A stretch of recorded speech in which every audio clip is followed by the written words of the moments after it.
Continuando ainda no capítulo 6 de 2 Reis. Eliseu faz um machado boiar. Eliseu dirigia um grupo de profetas um dia e eles lhe pediram: o lugar onde moramos com você é muito pequeno, dê licença para irmos até o Rio Jordão a fim de cortar algumas árvores.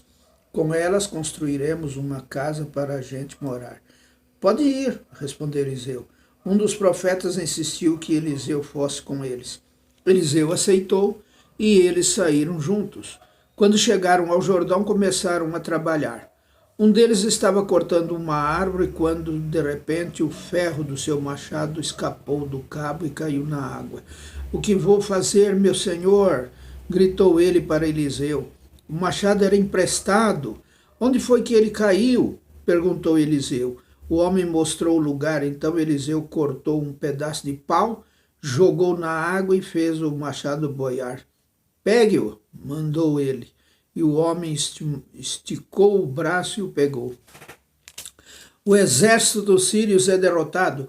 O rei da Síria estava em guerra contra Israel. Ele pediu conselho aos seus oficiais e escolheu um lugar para armar o seu acampamento, mas o profeta Eliseu mandou um recado ao rei de Israel, avisando-lhe que não fosse para perto daquele lugar, pois os sírios estavam ali esperando escondidos para atacá-lo.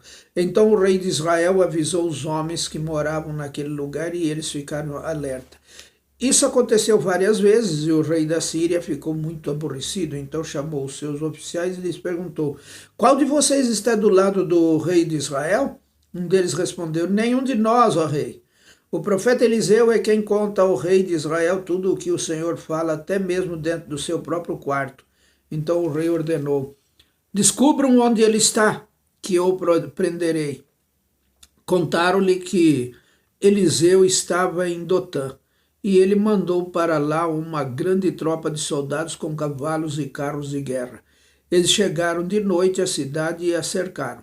No dia seguinte, cedinho, o empregado de Eliseu levantou-se e saiu de casa. Aí viu as tropas sírias com os seus cavalos e carros de guerra cercando a cidade. Então entrou em casa e disse a Eliseu: Senhor, nós estamos perdidos. O que vamos fazer? Eliseu disse: não tenha medo, pois aqueles que estão conosco são mais numerosos do que os que estão com eles. Então orou assim: ó Senhor Deus, abre os olhos do meu empregado e deixa que ele veja. Deus respondeu a oração dele. Aí o empregado de Eliseu olhou para cima e viu que ao redor de Eliseu o morro estava coberto de cavalos e carros de fogo. Quando os sírios atacaram, Eliseu orou assim: ó Senhor Deus, faze com que esses homens fiquem cegos. Deus respondeu a oração de Eliseu e fez com que os sírios ficassem cegos. Então Eliseu foi falar com eles e disse: vocês estão no caminho errado. Essa cidade não é a que estão procurando. Venham comigo que eu vou levar vocês até o homem que estão procurando. E os guiou até a cidade de Samaria. Logo que eles entraram na cidade, Eliseu orou assim: ó Senhor Deus, abre os olhos deles e deixe que eles vejam. Então Deus fez com que os sírios enxergassem de novo e eles viram que estavam dentro da cidade de Samaria. Quando o rei de Israel viu os sírios, perguntou a Eliseu: devo matá-los, Senhor? Devo matá-los? Não, de jeito nenhum, respondeu ele. Por acaso o Senhor mata os soldados que são feitos prisioneiros na guerra? Dê de comer e de beber a estes aqui e deixe que voltem para o rei deles. Então o rei de Israel mandou fazer uma grande festa para aqueles sírios. E depois que comeram e beberam, ele os mandou de volta para o rei da Síria.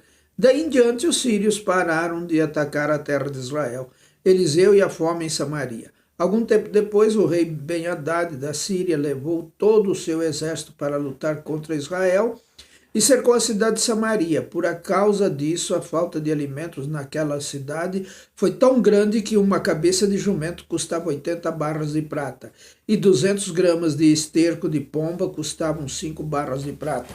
Certo dia, o rei de Israel estava passando por cima da muralha da cidade quando uma mulher gritou para ele: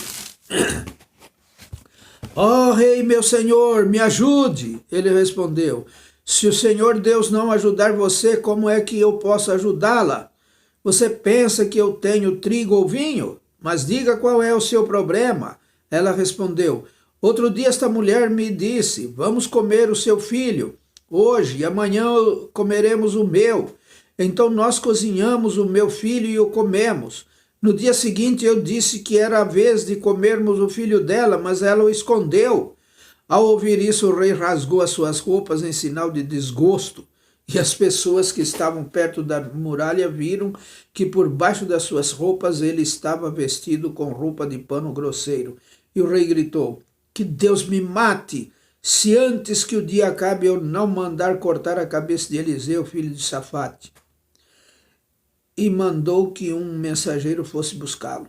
Enquanto isso, Eliseu estava em casa com alguns líderes do povo que haviam ido visitá-lo. Antes que o mensageiro do rei chegasse, Eliseu disse aos líderes: aquele assassino está mandando alguém para me matar. Por isso, quando ele chegar, fechem a porta e não deixe que entre. O próprio rei virá logo depois dele. Eliseu ainda estava falando com eles quando o rei chegou e disse: foi o Senhor Deus quem fez cair toda esta desgraça sobre nós. Por que iria eu ficar mais tempo esperando que ele fizesse alguma coisa?